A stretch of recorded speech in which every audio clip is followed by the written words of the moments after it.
हाजिर है दोस्तों हम एक और जबरदस्त क्लास लेकर। दोस्तों लास्ट क्लास में हमने सीखा था नंबर ऑफ फैक्टर्स निकालने। आज की क्लास में दोस्तों हम सीखेंगे कि फैक्टर्स का योग कैसे निकलता है। अब दोस्तों जैसे हमारे सामने एक संख्या है 360, इसके सभी गुणनखंड का योग निकालना है। दोस्तों फैक्टर्स निकालने हो या फैक्टर्स का योग निकालना हो, सबसे पहले दी गई संख्या के प्राइम फैक्टर करते हैं, यानी अभाज्य गुणनखंड करते हैं। अब दोस्तों 360 के अभाज्य गुणनखंड क्या हो जाएंगे दोस्तों? 2 की पावर 3 गुणा 3 की पावर 2 गुणा 5 की पावर 1। सबसे पहले प्राइम फैक्टर करो। अब दोस्तों हमें क्या निकालना? सम ऑफ फैक्टर्स, यानी सभी गुणनखंड का योग निकालना है। अब जैसे 2 की पावर 3 है तो इसे कैसे लिखेंगे दोस्तों? 2 की पावर 0 प्लस 2 की पावर 1 प्लस 2 की पावर 2 प्लस 2 की पावर 3, यानी 2 की पावर 0 से लेकर 2 की पावर 3 तक लिखना है।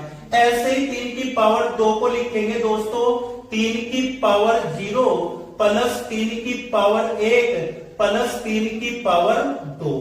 ऐसे ही दोस्तों 5 की पावर 1 को लिखा जाएगा, क्या आ जाएगा दोस्तों? 5 की पावर 0 प्लस 5 की पावर 1। इनको दोस्तों हल कर लेंगे।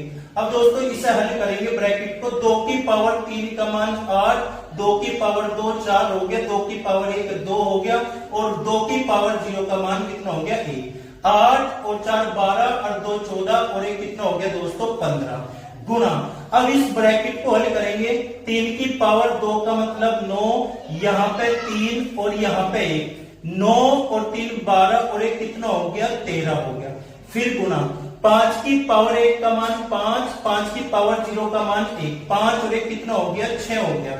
यानी दोस्तों 15 6 कितना हो गया? 90 गुणा 13, 13 निम्न कितने हो गए दोस्तों?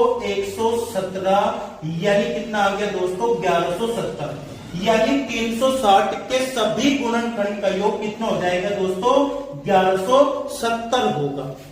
अब यदि इस क्वेश्चन में अगर हमसे पूछ लिया जावे कि विषम गुणनखंड का योग निकालो, यानी सम ऑफ ऑड फैक्टर, तो कैसे निकलेगा दोस्तों? जब ऑड फैक्टर का योग करना हो तो 2 की पावर नहीं दी जाएगी दोस्तों, यहां से लेंगे। 3 की पावर 2 को कैसे लिखेंगे दोस्तों? 3 की पावर 0 प्लस 3 की पावर 1 प्लस 3 की पावर कितनी? 2। उसके बाद में दोस्तों 5 की पावर लिखेंगे, 5 की पावर 0 प्लस 5 की पावर 1। हल करेंगे दोस्तों। 3 की पावर 2 का मतलब दोस्तों 9 हो गया, इसका मतलब 3 और इसका मतलब 1, 9 और 3 12 और 1 कितना हो गया? 13 हो गया। गुणा 5 की पावर 1 का मतलब 5, यू कितना हो जाएगा दोस्तों? 1, 5 और 1 कितना हो गया? 6, यानी कितना हो गया दोस्तों? 13 6 का कितने हो गए? 78। यानी विषम गुणनखंड का योग दोस्तों कितना हो जाएगा? 78, यानी 78 होगा। अगर दोस्तों इसी क्वेश्चन में हमसे पूछ लिया जावे कि सभी सम गुणनखंड का योग निकाल लो, यानी सम ऑफ इवन फैक्टर्स कैलकुलेट करो, तो दोस्तों हम इसे 2 तरीके से निकाल सकते हैं। कैसे? या तो सभी गुणनखंड के योग में से विषम गुणनखंड का योग घटा देंगे तो दोस्तों किसका आ जाएगा? इवन फैक्टर्स का योग आ जाएगा। लेकिन अगर दोस्तों कॉन्सेप्ट से निकालना हो तो कैसे करेंगे? इसमें दोस्तों एक बात ध्यान रखनी है, क्या? इसमें 2 की पावर 0 नहीं लिखी जाने की। कैसे लिखेंगे दोस्तों?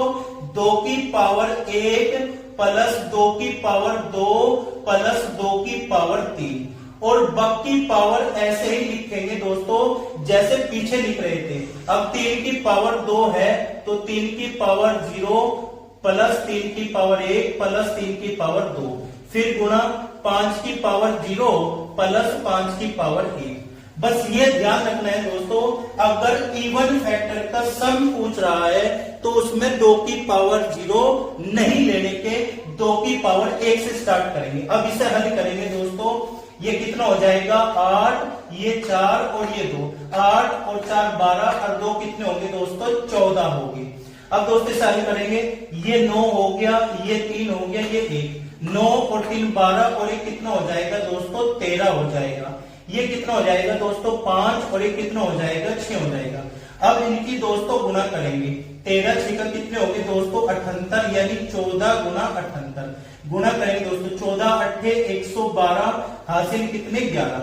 14 सत्ते 98 98 और 11 कितने हो जाएंगे दोस्तों 109 यानी कितना आ जाएगा दोस्तों 1092 आएगा। दोस्तों अगर क्लास अच्छी लगे तो लाइक कीजिए, शेयर कीजिए, चैनल को सब्सक्राइब कीजिए।